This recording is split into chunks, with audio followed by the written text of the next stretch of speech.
చాలే ఊరుకోవా, నువ్వు ఏదో మేనేజర్ ఏదో కొంచెం తెలివిగలవాడు అనుకున్నాను, ఇలాంటి సలహా చెప్తావంటే డబ్బు లేకపోతే ఎంత కష్టమో తెలుసా. అవి వాళ్ళు చూడు, పొద్దున్నే తెల్లారు లేచి మట్టి పని చేసుకుని తినటానికి కూడా కూడు లేకుండా సాయంత్రం దాకా మట్టి బట్టలు మురికి బట్టలు అవి వేసుకొని వాళ్ళు ఉంటారు. ఎంత అవస్థపడుతున్నారో తెలుసు కదా. నువ్వు డబ్బు వల్ల ప్రమాదం ఉందంటావేమిటి, నేను నమ్మను అన్నాడు. స్వామి వాస్తవాన్ని చెప్పాను, మీరు దయచేసి నా మీద కోపపడకండి, ఒక 10,000 నాకు ఇవ్వండి, మీకు నిరూపణ చేస్తానన్నాడు. ఓ అలాగా, సరే అలాగే ఇదిగో అని చెప్పేసి వెంటనే ఆయన 10,000 కట్ట తీసి ఆయనకి మేనేజర్కి ఇచ్చాడు. అయ్యా, ఈ 10,000తో మీకు ఒక అద్భుతమైనటువంటి జ్ఞానోదయాన్ని తెలియజేస్తాను, మీరు వీక్షిస్తూ ఉండండి, మీరు చూస్తూ ఉండండి అన్నాడు. సరే అలాగే అన్నాడు.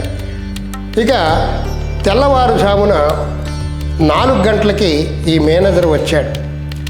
ఆ ఎదురుగుండా ఉన్నటువంటి ఆ కుటుంబం నిద్రపోతూ ఉన్నారు.